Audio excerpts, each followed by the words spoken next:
Tom Clancy is here. He's the author of several best-selling books, including The Hunt for Red October, Patriot Games, and The Sum of All Fears, just to name a few. He has just published his 13th novel, The Teeth of the Tiger. I am pleased to welcome him back to this table. Welcome. Let's start with the title. Yes, sir. You don't like The Teeth of the Tiger. You like better... Oh, come on, let's not talk about that. No, but let me get at an alternative title that you would suggest. It's a better way of putting it. Okay. Off the books. Off the books. Why off the books? Because the book focuses on a fictional agency that operates outside the budget process. Right. And has freedom to do whatever they want to do, and Correct. nobody is taking an accounting of them. Exactly. And if that doesn't work, they have signed presidential pardons in a safe deposit box. You have here the central characters are younger than Jack Ryan. Jack Ryan is now president. Actually, ex-president. Ex-president, right. But he'd been president. So did you sit at home and say, in front of your computer, and say, I got to create this time a new generation of guys like Ryan, who you have said before is kind of your model of who you'd like to be? No, what happened was I had to think through a theoretical government agency that actually sends people off to see God. Right. And who does what? They send people off to meet God. So they kill. Yeah. And so you're exploring the idea of how would you set such an agency up in such a way that it could remain covert? And the only way to do that is keep it outside the budget process, so nobody on the Hill would know these people exist, because Capitol Hill is about as leaky as a colander. Well, don't we have a bunch of stuff off the books anyway in our government? Only, yeah, but those are things that they don't tell the Congress. Like the stealth fighter, for example. The Air Force is very good at keeping things black, because they that's just what I was don't referring kill anybody. to. You got a lot of stuff that's sort of black, because it doesn't appear in the appropriation. May appear as a big number, but nobody knows what the number means. A member of the Senate once confirmed to me something that I thought I knew, and sure enough, I was right. And he shouldn't have told me that, but he did. You were right in knowing that there were things off the books. There is a certain object that they say doesn't exist, but really does, and I even guessed where it is, and he confirmed it was there. What was it? Can't tell you. Well, just give me a hint. It flies real fast. Oh, okay. Some kind of missile. Plane. It flies real fast. Speaking of missiles, were you the first person to speculate about the idea of planes being used as missiles? Well, the Japanese did it in 1944 and 45. Yeah, I know. Kamikaze mission. Yeah, but I mean, after that, in terms... Has anyone said, when we looked at what happened on 9/11, Clancy wrote about it. People have made that connection. Yeah, I've been living it down ever since. I know you have. Yeah, I said that, but I had a little deal with myself that I wouldn't write about it until I discussed it with the Air Force first, and I did that around 1988 or 89. And I talked to the head of Continental Air Defense, and I said, this is an idea I've had, and have you ever looked at it? And he's looking at it, in the course of my exposition, his eyes got kind of narrow, and he says, well, Mr. Clancy, I'm thinking, click, something important about this. Yeah, exactly. To the best of my knowledge, there's no plan for dealing with that threat, because nobody's ever thought of it. But I promise you, come Monday morning, my staff's going to be looking at it. So, like I said, look closely enough as it happens. Things get lost within the bureaucracy. Where did you come up with it? I was in college, and somebody asked me, I was head of the chess club at Loyola College, and somebody asked me a theoretical question, because I was known around the campus as being a guy who did that sort of thing. How do you take out the whole government, but you can't use nukes because that's cheating? And it came up with either a joint session of Congress or better yet, an inauguration of a new administration, where the whole chain of command is in one spot. You can take that spot out, there ain't no chain of command. And how do you do it? With an airplane. Exactly. That's the only way. So you thought about that when you were at Loyola? Yeah. I like abstract problems. It's just guy laid that on me. Took about 10 minutes to figure it out. I'm going to come back to some of the things you haven't answered, but when you were at Loyola, did you know you really wanted to be a storyteller? That's what you were? The writing bug bit me in high school, and I just decided that I wanted to see my name on the cover of a book someday. And I just never let go of the dream. Was that ego, or was that some? People say some people want to be docs, and some people want to sail a ship around the world, or fly fighter planes. That was just my dream. Okay. Everybody's got one. You got one. Everybody watching us has one. Has a dream. Yeah. Most people don't realize it, number one, and you realized yours big time. I got lucky. Back to Jack Ryan, you felt the need to create a new generation of characters. In this book, yeah. Well, this book, you mean you're going to go back and do an aging Jack Ryan? Well, he's old enough to be president now, so he can't go out with a What's it private. going to be? What's who going to be? Jack Ryan. I could see Jack Ryan called back by some future president for one last Jack. You never one call an last ex-president assignment. back to do anything. Is that right? When's the last time it happened? Well, maybe that's a problem rather than a fact. Now, the people who sit in the White House have too much ego to share work with one of their former colleagues. Well, is it true about generals? Do they call generals back and That admirals? does happen occasionally, yes. Occasionally. Rarely, but occasionally. I saw where Wesley Clark today might run for president. You think that's a good idea? I've He's a never good met general. him. I know Colin Powell knows him, and Colin says he's pretty good, and that's good enough for me. Colin Powell is to you what? He's a hell of a great American. Yeah. A very bright guy who's done everything right in his whole life. He's a patriot. He's about as good as a guy can be. Yeah, I agree with that. But do you two share the same worldview?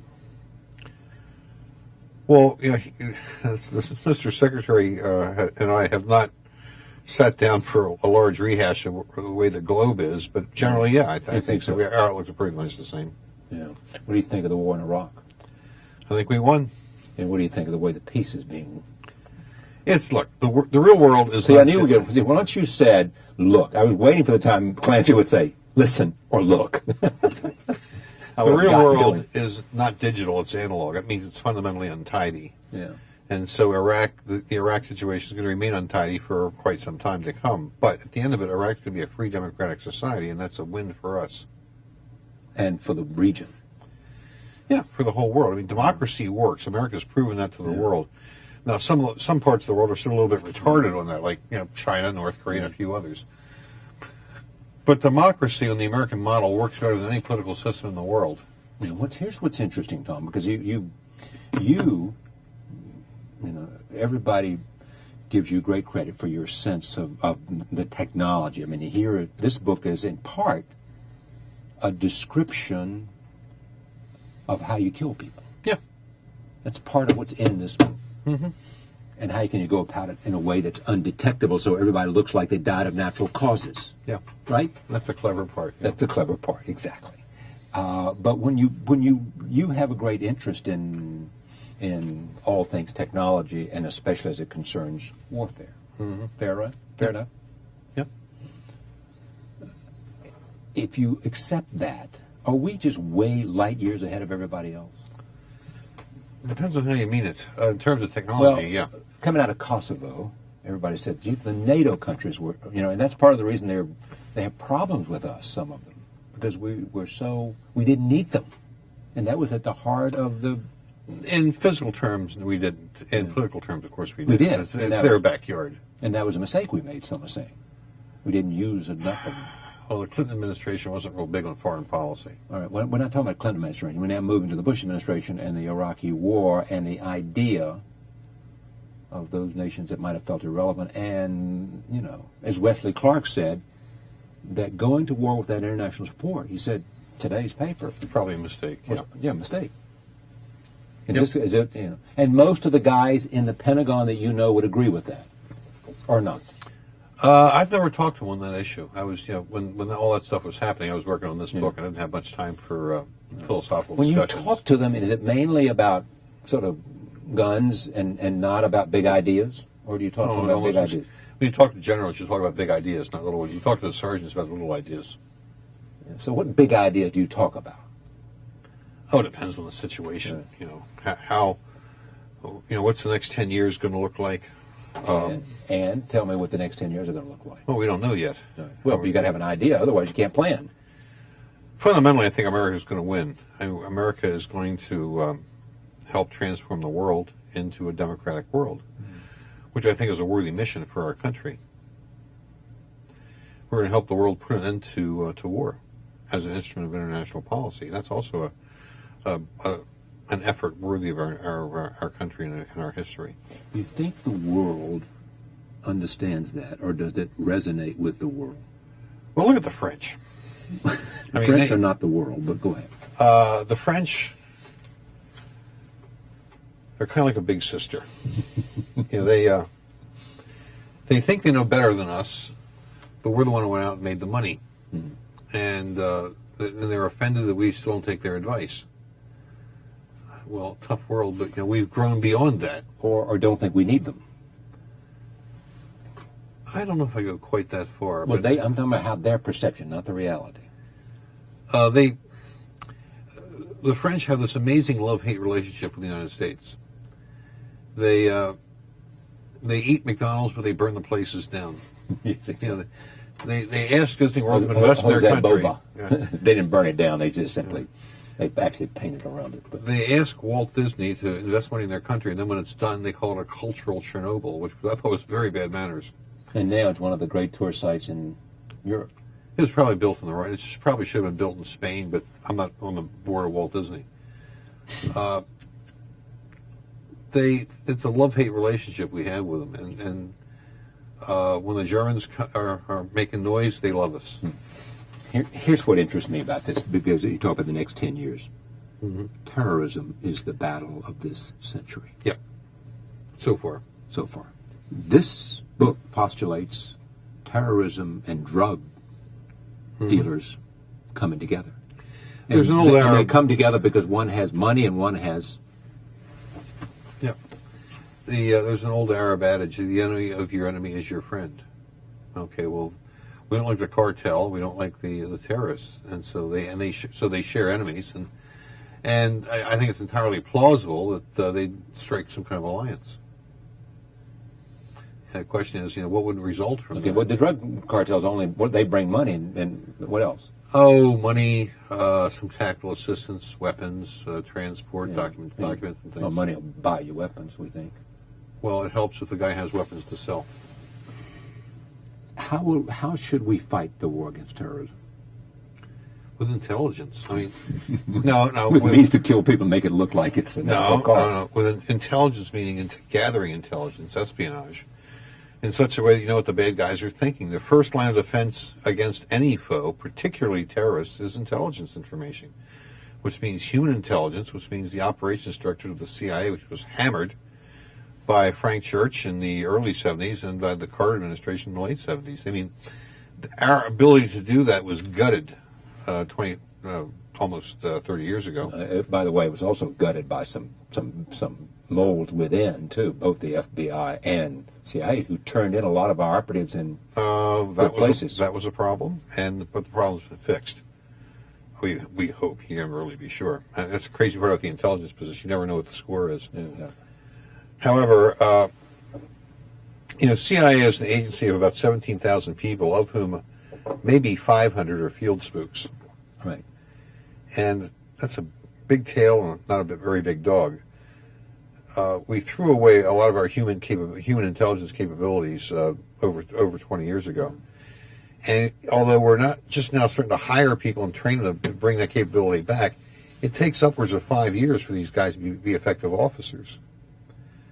So just because we're funding it now doesn't mean you flip it on like a light switch. Right. It takes time. Yeah. And terrorists, it is said, are the hardest to. Some terrorist organizations are actually family members, and it's kind of hard to infiltrate a family.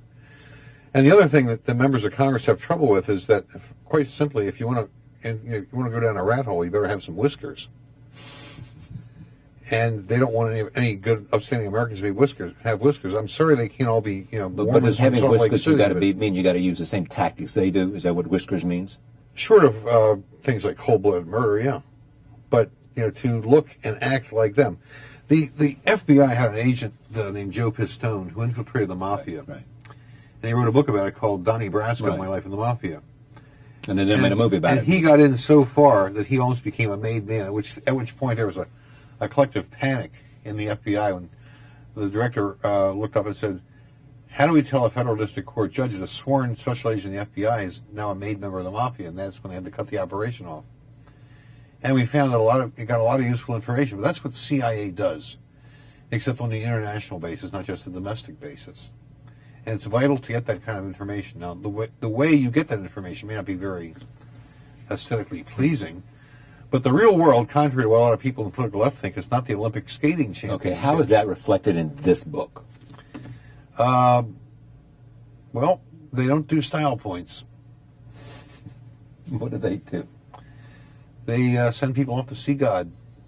In what way? How do they do it? Oh, the people have to read books see that. I mean, I got that information from my friends at Johns Hopkins Medical School. I mean, Is that what you went to them and said what?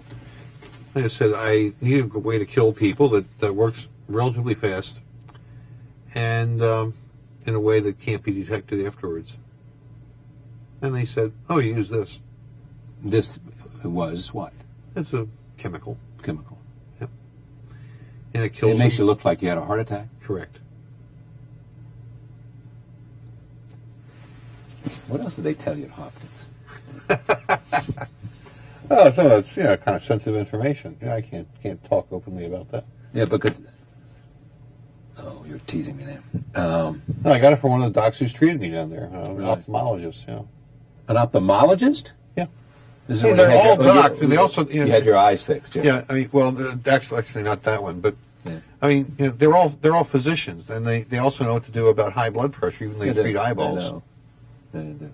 Is this the beginning of a whole series? You think? Probably, yeah. I haven't really decided. With Jack Probably. Ryan's son. Yep.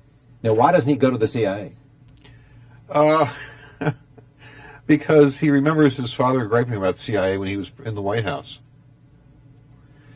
See, as I said earlier, CIA is a huge government bureaucracy with limited productivity. And hey, we got some really good people who work there, Right. And some of them work there at hazard to their lives. But it's still a government bureaucracy, and the tail wags the dog. Do you believe that they hype the intelligence in order to give the president material to use in Everybody explaining does that. the war? Everybody does that. Politicians do it. Car salesmen do it. Everybody does it. Doesn't make it right, just a human characteristic. You mean glorify their own numbers? A lot of people in the world like to pat themselves on the back. If there was another, I mean, I'm fascinated about how the war against terrorism will be conducted. Tell me what you've learned about fighting terrorism from all your contacts in terms of, because there is a record of where it's been successful. And in order to make it successful, what's happened? What are the lessons? It's all about getting information. Yeah, America, the FBI here in America was supremely effective at shutting down the IRA. We cut off their sources of funding in America. Just shut it down. And The IRA no longer gets any money from the U.S.? I don't mean the government, I mean the people. Buy a couple of pints with, that's about it. Yeah, well, I don't know. I would be surprised they don't get more than that. I would be surprised. The Brits say that, but it's really for propaganda value. It's not really true. And the guy who said that is a superb book written by a fellow named John Adams, who works for the London Times. Did a book called The Financing of Terror, and the FBI took that book very seriously. Yeah. Because it says track the money, you'll know what's happening. Right. It's one of the things Follow I the have the money. people doing here in the book. Yeah, is exactly. Track the money. Right. Well, that was also Watergate, you remember? Deep Yeah. throat and all that. Well, you want to dismiss that? I prefer to forget about Watergate. That was a disaster for the whole country. Because it led to what? Fundamentally, it led to distrust of the government. Yeah, sure it did. And it's good to be The skeptical of the glorification of government. reporters. Well, no, but Bob Woodward's a friend of mine. He's a good guy, and he's a very smart guy. And you can't knock. He told the truth when he brought Nixon down, and you can't knock a guy for telling the truth. But one of the results of that has been distrust of the government, and a lot of reporters who are always asking, "What's he trying to cover up? What is he hiding?" And that's a bad attitude. Just report the facts. Let the people make a decision. Well, no, I disagree with you. I mean, I think that you have to go in. You have to know as much as you can, learn as much as you can, investigate as much as you can, and then approach things with a healthy skepticism, not with a cynicism. Skepticism is fine, but when you're always asking yourself, "What's he trying to hide?" Yeah. I mean, it's just you he create trying a to hide it? self-fulfilling Yeah. prophecy, and Right. you end up doing bad work. Objectivity is an important thing to have. I agree. And fairness, too. Absolutely. We talked always about, and most people don't only talk to you about the ideas of sort of military stuff. And I'm fascinated by what you know about terror. I'm trying to get out of you stuff you know about terror and fighting terrorism, other than telling me the obvious, like intelligence. You got to, what you can, the developing sources and methods. Mm-hmm. I mean, are they lessons we've learned about terrorism in terms of being effective in the combat. We got a big bloody nose learning one of those lessons, but You mean in 9/11? yeah, I mean, I killed more people in Pearl Harbor, didn't Yeah. it? And we knew, that. we should have known, and we knew something about Osama. There's one story floating around that a foreign country, I believe it was Sudan, offered to hand Osama to us, but President It's not just Clinton, floating around. Yeah, that's a true story. and Clinton just said, "Don't bother." Well, it becomes murky there in terms of what was said, right. But they did offer to Their give him politics up. entered Yeah. into And it it's one all, way or and I another. think that, and also there's another story, and maybe the two may have come together about how the Saudis were involved in that whole process too. The Saudis tried to kill him about 4 years ago, Yeah. but they blew it. They had him in their sights. Exactly what happened, I don't have hard information, but the Saudis, I am reliably informed the Saudis made a real effort to terminate his life some years ago. Well, it was an embarrassment to them because all the Bin Ladens came from Saudi Arabia. Well, yeah, but I mean, a lot of people they execute in Texas were native-born Americans, and when they step over the line, they go to sleep. Right. Well, from an injection. Yeah, they go night-night. Yeah. From an injection. The craft of writing. Who influences you, and how do you grow in that arena? I suppose my hero in the writing business is Freddie Forsyth. Good. And one of the great moments of my life, it was back in 1987. We were having lunch at Winfield House in London, the American ambassador's residence, and Freddie Forsyth was there. And all of a sudden, I realized he's talking to me as if I were an equal. That was a pretty good feeling. That really felt good. And I thought, son of a bitch, maybe I am that good. And since Freddie and I are sort of distant friends, he's a great guy. He has a sheep farm outside of London now. I keep needling him, and when they haul lambs off for a slaughter, what does he do when they yell, "Daddy"? But he's a brilliant writer. He's the guy who really invented the modern thriller. The James Bond stuff was essentially a comic book without the pictures, but when Freddie wrote Day of the Jackal, he made it a legitimate art form. Which was essentially a true story, wasn't it? Yeah. This was the attempt of somebody coming out of the Algerian War wanting to assassinate de Gaulle. And a big hunk of the French army was trying to kill de Gaulle because of that. And Freddie Forsyth was a junior reporter with one of the London papers. It might have been the Express, but I'm not sure. And he was the only one of them who spoke good French. He could pass as a native in Paris. And so he kind of got adopted by MacArthur, or by de Gaulle's detail. And he'd hang out with him and have drinks and smoke cigarettes and listen and tell stories. And listen to stories. And finally, he kind of adopted them, and they started telling him all their stories. So Day of the Jackal is an amalgam of like 6 different plots to kill de Gaulle. So Fred Forsyth influences you. Oh, yeah. You look at his, and who else? I mean, who else is in Tom's pantheon of... Actually, I think the best writer in America right now is a fellow named John Varley, but he John? Varley, V-A-R-L-E-Y. He writes science fiction, so he doesn't get any respect. But I find him a captivating writer. Yeah. Who else? Oh, Sir John Keegan. For Keegan's history. Great. But that's nonfiction. Well. Okay, well... So are some of my novels when you think about it. But Really? Really? Somewhat. How so? Oh, figure it out, Charlie. I mean, what I write about tend to be real capabilities and things that have really happened one way or another. I just organize them a little better than reality does because novels are digital and reality is analog. Yeah, that's a nice expression. I hadn't heard you use that before. Tom Clancy, The Teeth of the Tiger, a novel. Listen, this many readers can't be wrong about Mr. Clancy. He is a born storyteller. He does know his stuff about military and intelligence and things like that. And he said he puts it together in a digital rather than an analog manner. Thank you. My pleasure, sir. My pleasure, sir. Always good to see you, Charlie. Thank you. Great to see you.